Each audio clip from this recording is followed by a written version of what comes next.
शीरीं अबू अकलह की कहानी लगभग हर इंसान की ज़बान पर है। ख़ास करके मुस्लिम ममालिक के अंदर में इनको शहीद शीरीं अबू अकलह कहा जा रहा है, चूँकि वो एक अल जज़ीरा के एक अरबिक चैनल की रिपोर्टर थीं और फ़िलिस्तीन में हो रहे जुल्म को अक्सर वो कवर करती थीं और एक लाइव रिपोर्टिंग के दौरान उनके सर में गोली लगी और वो शहीद हो गई। ये बात तो सबको समझ में आ गई, लेकिन एक बात समझ में नहीं आई कि ये शीरीं की लाश के साथ, ये जो इनकी डेड बॉडी है, इनके साथ ये पादरी क्या कर रहा है। तब जाकर लोगों को मालूम चला कि शीरीं असल में एक क्रिश्चियन है जिनकी पैदाइश फ़िलिस्तीन की थी, लेकिन बाद में उन्होंने अमेरिकन सिटीजनशिप भी ले ली थी। लेकिन नाम शीरीं, असल में हम भूल जाते हैं कि जो भी अरब खित्ते में रहता है वो अरबी ज़बान बोलता है, उसके नाम अरबिक हो सकते हैं। क्या आपको तारीख़ अजीज़ याद नहीं है? क्योंकि हमें तो बचपन से ये बताया गया है कि फ़िलिस्तीन का मसला सिर्फ़ और सिर्फ मुसलमानों का मसला है और इसे सॉल्व करने का सिर्फ़ और सिर्फ एक ही तरीक़ा है, वो ये है कि हम जिहाद करते हैं। ये क्रिश्चियन, शीरीं चूँकि एक क्रिश्चियन थी, तो ये क्रिश्चियन का क्या रोल है यहाँ पे फ़िलिस्तीन के मामले में? तो मेरे दोस्तों, पहले आप एक चीज़ समझें कि फ़िलिस्तीन को, पैलेस्टीन को लैंड ऑफ प्रॉफिट्स कहा जाता है, क्योंकि यहाँ इतने तरह के प्रॉफिट्स आए, इतने, हज़रत इब्राहीम अलैहिस्सलाम, हज़रत दाऊद अलैहिस्सलाम, हज़रत सुलेमान अलैहिस्सलाम, हज़रत मूसा अलैहिस्सलाम, हज़रत ईसा अलैहिस्सलाम, हर इंसान का ताल्लुक़ इस सरज़मीन से रहा, इसलिए इसको लैंड ऑफ प्रॉफिट्स कहते हैं। अब रही बात क्रिश्चियंस की, अगर बात की जाए तो मैं आपको पहले बताता हूं कि एक अखबार निकला करता था जिसका नाम था फ़लस्तीन। ये अखबार सन 1911 में शुरू हुआ था। ये अरबिक अखबार था। इस अखबार को शुरू किया था ईसा अल ईसा और यूसुफ अल ईसा, ये दोनों क्रिश्चियन थे।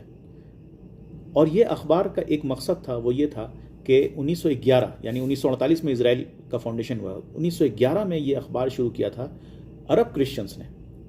और इसका मकसद ये था कि ज़ायनिज़्म का जो बढ़ता हुआ जो वो है, जो उसके ख़तरे से लोगों को आगाह किया जाए। इजराइल के बनने से काफ़ी पहले ज़ायनिज़्म के ख़िलाफ़ इस अखबार ने आवाज़ उठाना शुरू किया। अब आइए एक नज़र डालते हैं दूसरे एग्जाम्पल पे। रैशल कॉरी एक अमेरिकन थी जो कि फ़िलिस्तीन आई हुई थी और ये एहतजाज कर रही थी। ये जुड़ी हुई थी इंटरनेशनल सॉलिडरी मूवमेंट के साथ। इंटरनेशनल सॉलिडरी मूवमेंट एक इंटरनेशनल ऑर्गेनाइजेशन है जो कि फ़िलिस्तीनियों के लिए आवाज़ उठाता है, वेस्टर्न वर्ल्ड में ख़ास करके।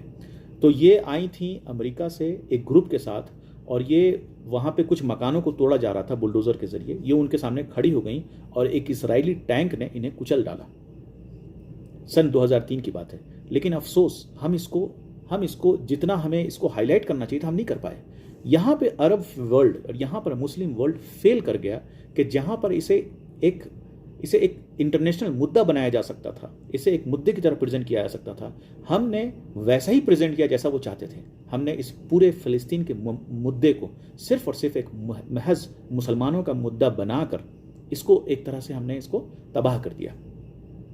जैसे ही हम इसमें जिहाद का नाम लेते हैं या और चीज़ों का नाम लेते हैं, बहुत से लोग हमसे बिदक जाते हैं। बहुत से लोग सोचते हैं कि एक रिलीजियस मूवमेंट है। ठीक है, एक मज़हब का बड़ा इंपॉर्टेंट रोल है, चूँकि फ़िलिस्तीन में मस्जिद अल अक़सा है, लेकिन सिर्फ और सिर्फ ये मुसलमानों का मुद्दा है, ये कहना गलत है और ये बहुत बड़ी गलती हुई है मुसलमानों से। पॉलिटिकल लेवल पे ये एक बहुत बड़ी गलती हुई है। हम दुनिया को ये बता नहीं पाए कि किस तरह से वहाँ पे क्रिश्चियंस पे जुल्म होता है। जब वो अपने त्यौहार मनाना जाते हैं, किस तरह से उनको रोका जाता है। वहाँ के पादरियों की आवाज़ दुनिया सुन नहीं पाती है और हम उसकी आवाज़ को दुनिया तक पहुँचा भी नहीं पाए। अब देखिए, अभी कुछ दिनों पहले इन्हें रोका जा रहा है, इन क्रिश्चियंस को, कि आप जो है बेथलेहम नहीं जाएं। जेरूसलम के अंदर में अकेले 25% आबादी थी क्रिश्चियंस की 1922 के करीब में, जो कि अब घट के 2% रह गई है। बेथलेहम, जो कि ईसा अलैहिस्सलाम की पैदाइश की जगह बताई जाती है, वहाँ पर क्रिश्चियंस की आबादी 70 साल पहले करीब 86% थी, जो कि अब करीब 10-11% रह गई है।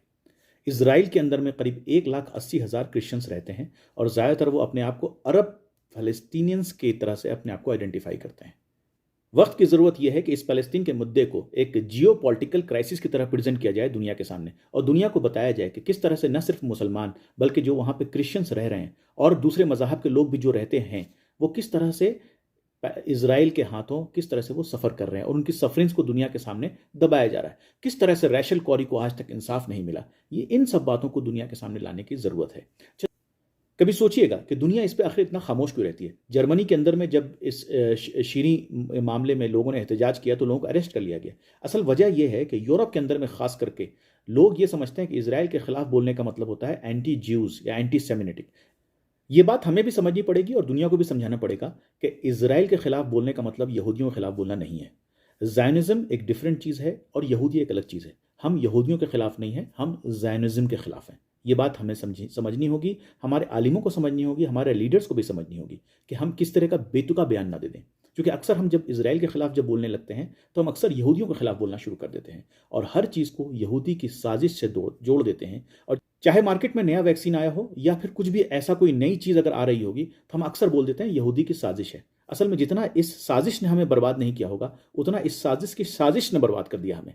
हमें अवॉइड करना है इस तरह के अल्फाज कहने में, क्योंकि हमें एक चीज़ को समझना होगा कि यहूदी जो इजराइल के अंदर में रह रहे हैं उनकी पॉलिसीज़ अलग हैं और जो दुनिया के बाकी खित्ते में जो यहूदी रह रहे हैं अलग हैं। आप अक्सर कभी कभी आप सुनते हुए होंगे कि अमेरिका में या फिर दूसरे मुल्क में जो वहाँ के यहूदी हैं वो इजराइल की ज़ायनिस्ट पॉलिसीज़ के ख़िलाफ़ भी कभी कभी रैली निकाला करते हैं। मैं आपको एक एग्जांपल देता हूँ। क्राइस्टचर्च न्यूजीलैंड में जब हमला हुआ था मस्जिद के ऊपर, तो वहाँ की जो ज्यूज़ की जो ऑर्गेनाइजेशन थी ना, उसने करीब $10 लाख दिया था इन मस्जिदों को।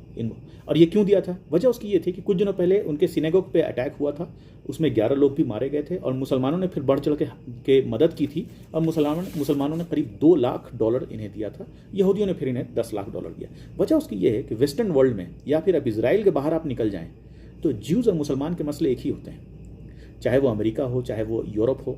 यूरोप के अंदर में यहूदियों पे बहुत पहले से हमला होता आया था और मुसलमानों ने हमेशा मदद की थी उनकी। यहाँ भी जब ज्यूज़ पे हमला होता है तो मुसलमान उनके साथ खड़े होते हैं, जब मुसलमानों पे हमला होता है तो ज्यूज़ उनके साथ खड़े होते हैं। ये तो मैंने आपको बताया कि क्राइस्टचर्च हमले के बाद यहूदियों ने मुसलमानों को जो है $1 मिलियन की हेल्प दी। लेकिन उससे पहले क्या हुआ? उससे पहले देखिए कि हमारी लीडरशिप कभी कभी हमें कैसे एम्बेरस करती है।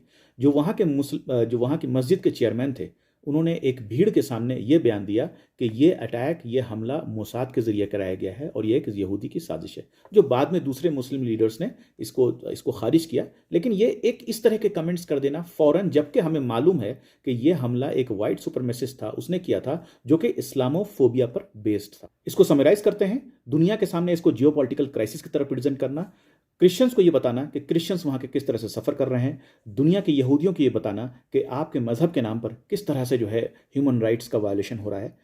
और इस उम्मीद के साथ कि या खुदा भेज दे सलाउद्दीन कोई कि यहाँ पे फिर से अमन व अमान कायम हो। और दुआ तो हम बचपन से करते आ रहे हैं लेकिन हम तब्दीली नहीं देख रहे हैं। वजह उसकी यह है कि हम ये नहीं गौर करते कि सजदों से तेरे क्या हुआ, सदियाँ गुजर गईं, दुनिया तेरी बदल दे वो सजदा तलाश कर।